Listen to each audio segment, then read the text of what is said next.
This is a two-dimensional angiogram of the aortic arch. Looking at this pulsating mass of vessels, the branches stack directly on top of one another, creating a view where all sense of physical depth is completely lost. The primary challenge in interventional radiology is translating this flat, single-plane projection into an accurate three-dimensional spatial map. Navigating complex anatomy based purely on anatomical assumptions in the angio suite risks routing a wire into the wrong vessel, which can lead to severe procedural complications. The C-arm is the mechanical tool used to solve this. By sweeping the machine through three-dimensional space around the patient, the operator changes the perspective of the image. Controlling this environment requires discarding standard left-right directional logic in favor of a specific coordinate system. Mastery of the suite depends on three specific factors: the machine's naming conventions, the angles to isolate vascular branches, and parallax to verify physical depth. Anatomical knowledge identifies the target. Applied geometry provides the safe path to reach it. A standard C-arm has two main components: the X-ray tube under the table and the image intensifier above the patient. In general radiology, views are defined by the X-ray beam's path as it shoots from the bottom tube through the patient to the receptor. In the angio suite, this rule changes. Geometric sightedness ignores the origin of the X-ray beam and refers exclusively to the physical location of the image intensifier. When the image intensifier rotates to the right side of the patient, the machine is in the right anterior oblique, or RAO, position. Because the beam origin at the bottom is pointing from the left posterior side, it is common for new operators to mistakenly call this a left posterior oblique. In an interventional context, the LPO designation is incorrect because the view is named for the detector, not the source. When the image intensifier swings over to the left side of the patient, the system is in the left anterior oblique, or LAO, position. Spatial awareness must be anchored to the top detector. Losing track of the II position makes it impossible to communicate precise movements to the technologist. Internalizing this nomenclature is the first step toward navigating vascular structures that appear to overlap on the screen. In this 3D model of the aortic arch, the right subclavian and right common carotid perfectly overlap from a straight-on perspective. Separating these structures requires a specific geometric adjustment. By rotating the perspective 70 degrees LAO, the two vessels pull apart into distinct individual branches. This angle creates a clear visual path for steering a wire into the innominate artery. Moving down to the abdominal aorta, the strategy shifts when isolating the mesenteric vessels.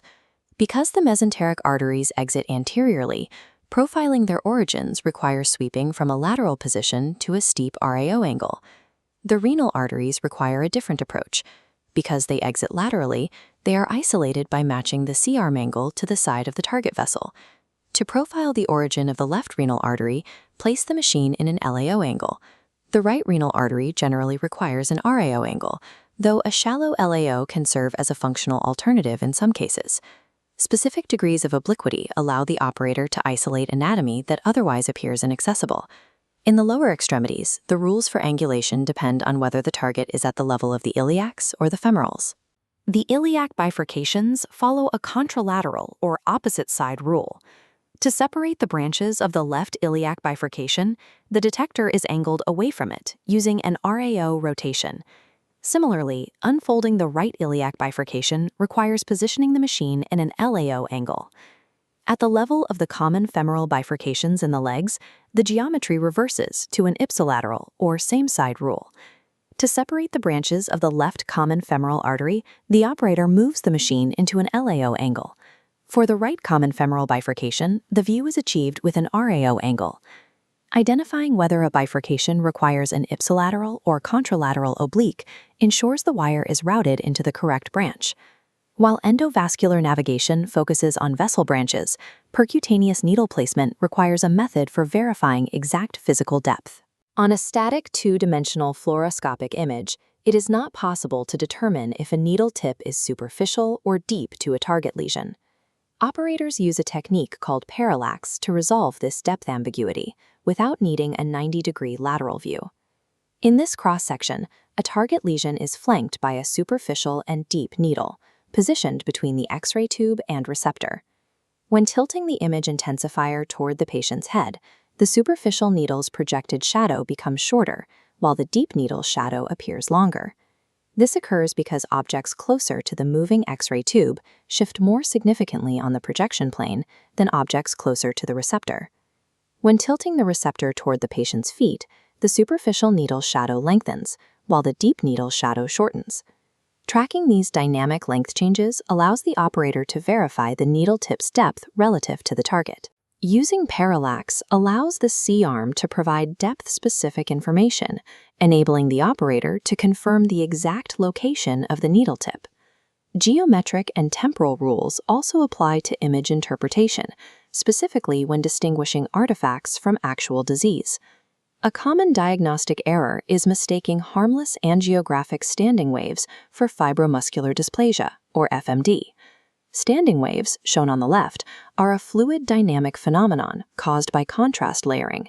They do not represent a physical abnormality in the vessel. Standing waves are perfectly symmetric and evenly spaced, while physical FMD, on the right, appears as an irregular and asymmetric string of beads. A temporal test can confirm the presence of an artifact. When performing a second injection, standing waves will typically shift position or dissipate entirely. This lack of stability identifies the finding as a fluid artifact rather than a structural issue. Because FMD is a structural defect in the vessel wall, it remains fixed in space across multiple injection runs. Verifying this temporal stability ensures that a harmless fluid dynamic is not misidentified as a severe vascular pathology.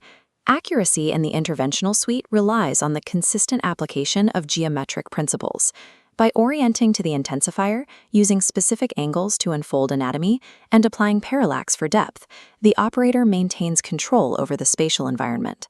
The visual overlap found in two-dimensional fluoroscopy is a limitation of the medium, not the anatomy. Applying these spatial rules allows the operator to use a flat screen to reveal the three-dimensional truth of the human body.